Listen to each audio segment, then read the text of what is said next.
Nous croyons de toute notre âme que, même ignorée de ceux pour lesquels on prie, la prière ouvre les chemins mystérieux de la grâce. Louis Charvet, à propos de la spiritualité des équipes sociales dont fit partie Jean Batifolle. Dans le cadre de la béatification de 50 martyrs de la Seconde Guerre mondiale en 2025, découvrons la vie et l'itinéraire du père Jean Batifolle. Issu d'une famille parisienne, cet étudiant agrégé d'histoire ressent dès l'adolescence l'appel à devenir prêtre. Engagé à la fois dans des œuvres sociales auprès de classes populaires et parmi les milieux étudiants, il eut toujours à cœur ce double apostolat. Un an à peine après son ordination, c'est finalement dans les camps de prisonniers de guerre qu'il vivra cette mission jusqu'à la mort.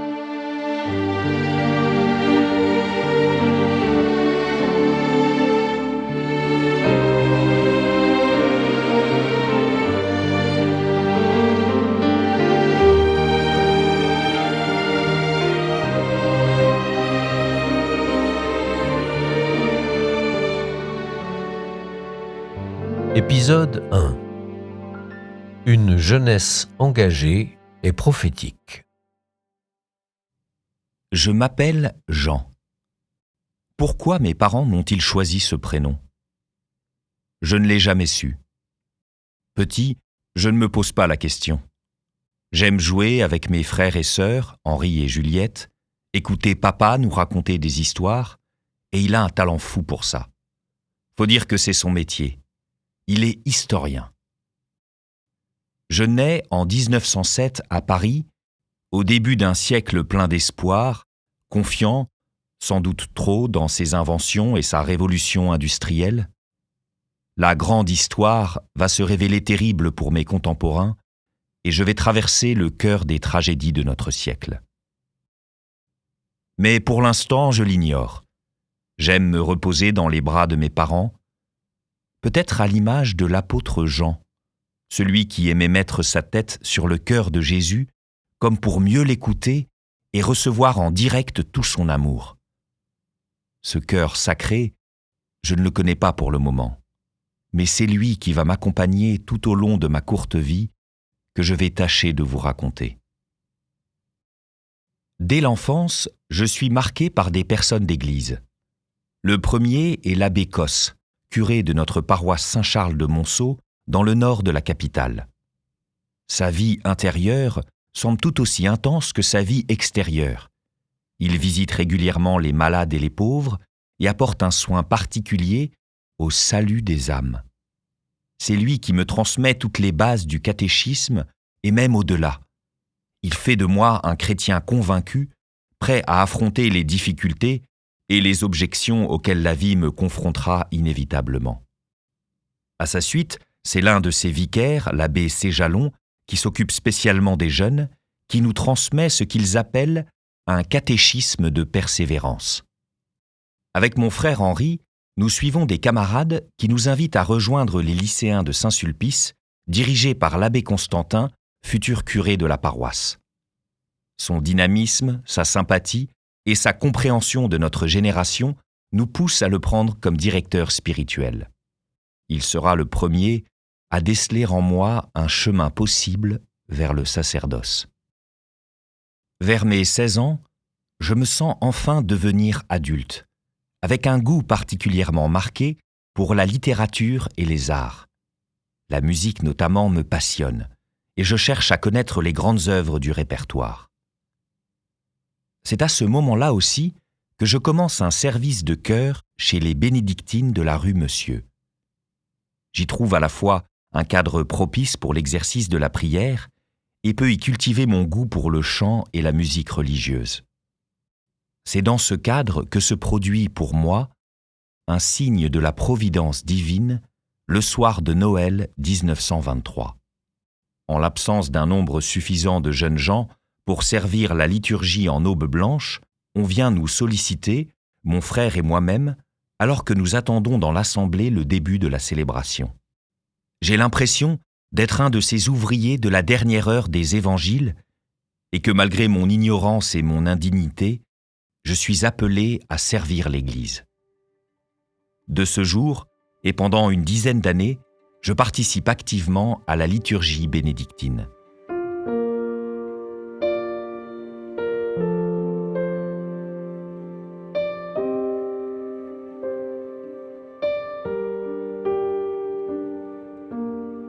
Quelques années plus tard, mon frère Henri est amené par un ami à ce qu'on appelle les équipes sociales et il me propose de les y rejoindre. Ce qui me frappe lorsque je le découvre, c'est le lieu de naissance des équipes. Une tranchée de la Grande Guerre. 3 jeunes catholiques, anciens élèves de l'école normale supérieure, sont marqués par la solidarité qui existait dans l'épreuve de la guerre. Non seulement des amitiés solides en jaillissaient, mais aussi un besoin de justice sociale issu de cette expérience où ne semblaient plus exister les classes qui hiérarchisent la société. L'un d'entre eux, Robert Garrick, déclare que pendant la guerre, la communion humaine était retrouvée. Je partage aussi leur sentiment que l'industrie déshumanise et réduit des hommes bons et généreux à n'être que les maillons d'un système mécanique. Aussi, aux équipes, nous sommes tous unis par le travail et l'amitié. Que nous soyons intellectuels avertis, étudiants ou ouvriers, nous nous mettons tous sur un pied d'égalité et rejetons les relations descendantes.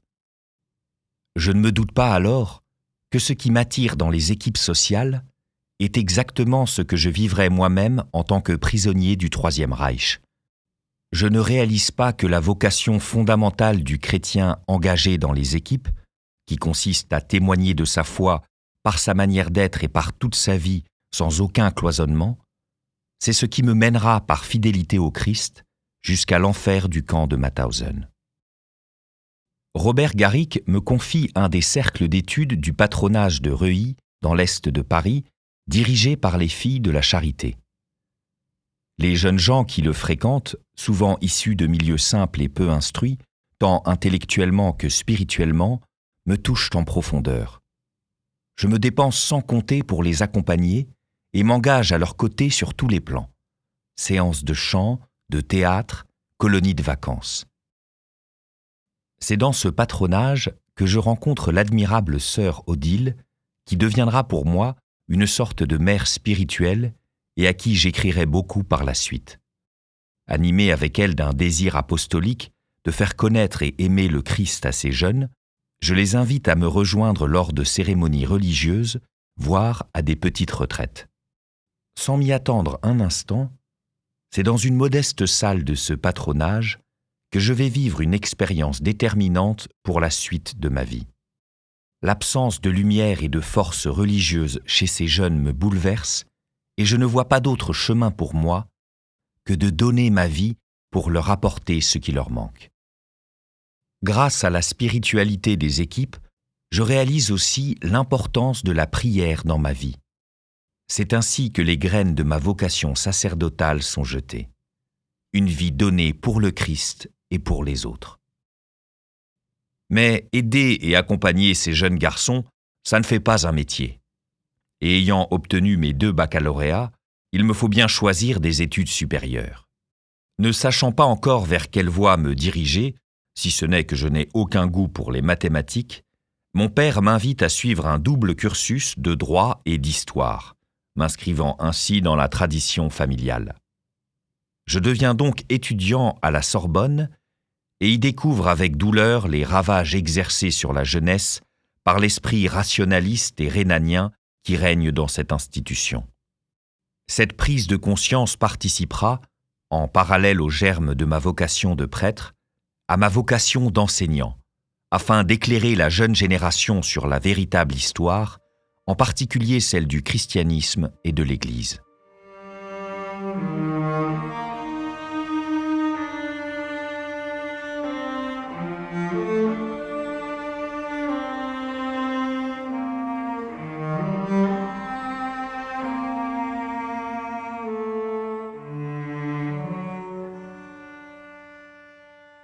En 1928, à peine âgé de 21 ans, j'obtiens mes 2 licences de droit et d'histoire.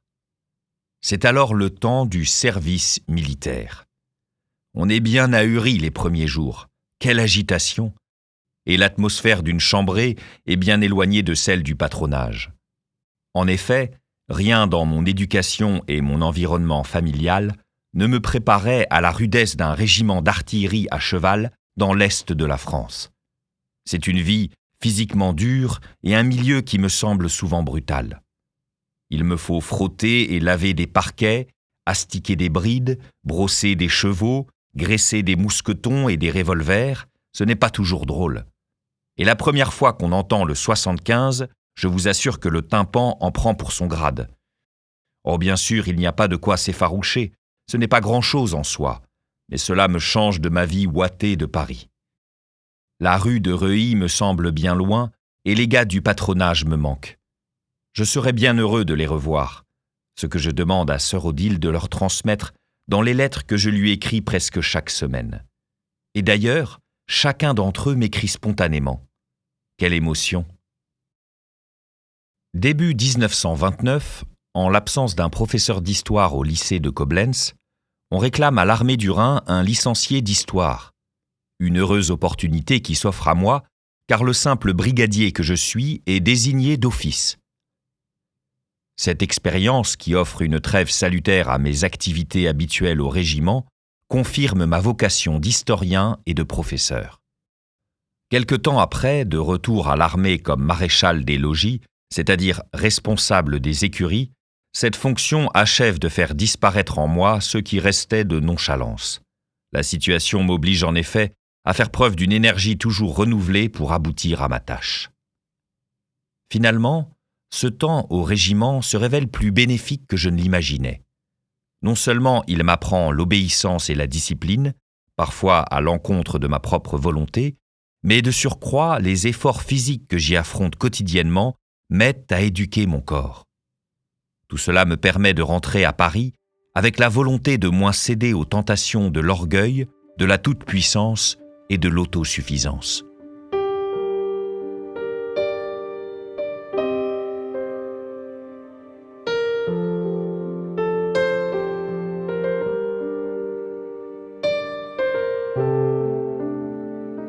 Au sortir de mon service militaire, mon désir semble clair. Je veux devenir prêtre. Je partage ce choix à sœur Odile et à ma famille, et nul n'en est étonné. Cependant, j'hésite terriblement à entrer tout de suite au séminaire, car je sens aussi le besoin de terminer mes études universitaires en passant l'agrégation, qui me semble une compétence nécessaire pour mener à bien mon futur apostolat. Je crains pourtant, en même temps, de contrevenir par ce choix à la volonté de Dieu. Je prends alors conseil auprès du supérieur du séminaire des Carmes. Le père Pressoir se trouve d'accord avec mon désir de parfaire ma formation universitaire, mais plus encore, il pressent sans doute, avec beaucoup de sagesse, que cette attente supplémentaire fortifiera mon projet vocationnel, si Dieu le veut. Me voici donc revenu dans la vie étudiante, avec un enthousiasme redoublé, d'autant plus qu'Henri prépare son agrégation de droit, en même temps que moi celle d'histoire. En plus des études, je reprends avec joie mes activités au patronage de la rue de Reuilly, et y ajoute un engagement à la conférence Saint-Vincent-de-Paul de Saint-Gervais dans le centre de Paris. En effet, ma famille est désormais installée rue de Sully, toute proche, depuis que mon père a été nommé administrateur de la bibliothèque de l'Arsenal. Quelque temps plus tard, un événement m'attriste profondément. Sœur Odile est envoyée à Lille par ses supérieurs pour un nouvel apostolat. Quelle n'a pas été ma peine? Ses conseils et sa présence ont été si précieux pour moi. En tout cas, quelque chose restera. À moi et à beaucoup d'autres jeunes gens, elle a su montrer comment on guide les âmes, et ça, je ne l'oublierai jamais. Partout où j'irai, j'emporterai ce trésor. Si je sers de nouveau avec bonheur la liturgie bénédictine rue Monsieur, le voisinage de notre maison familiale avec Notre-Dame de Paris me met en intimité profonde avec cette vénérable basilique. Mon oncle, Monseigneur Pierre Batifol, ancien recteur de l'Université catholique de Toulouse, y est désormais chanoine. J'admire l'humilité de cet homme d'Église qui, après une fonction illustre, termine sa carrière dans un labeur aussi simple. Sans qu'il n'ait jamais eu besoin de s'entretenir avec moi sur ma propre vocation, et peut-être précisément parce qu'il n'a pas mis de mots là-dessus, je constate combien son exemple nourrit mon chemin vers le sacerdoce. À Notre-Dame, mon amour pour la musique religieuse se nourrit grâce au chœur que je fréquente tous les dimanches après-midi. Mon goût pour l'histoire se délecte de toutes les merveilles qui s'y trouvent et raconte admirablement le passé de notre pays. Je deviens proche de l'abbé Méret, chanoine chargé de la direction musicale du lieu. Il me prête des cantiques pour les garçons du patronage et nous échangeons souvent ensemble sur la beauté et la puissance de la musique. En 1933, sur les 207 candidats à l'agrégation d'histoire, je suis reçu à l'honorable place de 9e sur les 23 étudiants retenus cette année-là. Je suis heureux de ce beau résultat après des années de travail intense. Bien que je reçoive la proposition de réaliser un stage au lycée Saint-Charles à Marseille, faute de vouloir y occuper le poste qui s'y libère, je décline l'offre. J'ai désormais 27 ans et il est temps pour moi, après cette longue attente, d'entrer au séminaire. En effet, il n'est pas rare que les prêtres de ma génération aient commencé leur formation dès leurs 18 ans sans avoir réalisé d'autres études supérieures, et je ne veux donc pas trop prolonger les miennes. Après une longue période à travailler les facultés de mon esprit, je souhaite enfin me consacrer entièrement au mystère de la foi et à la vocation de mon âme.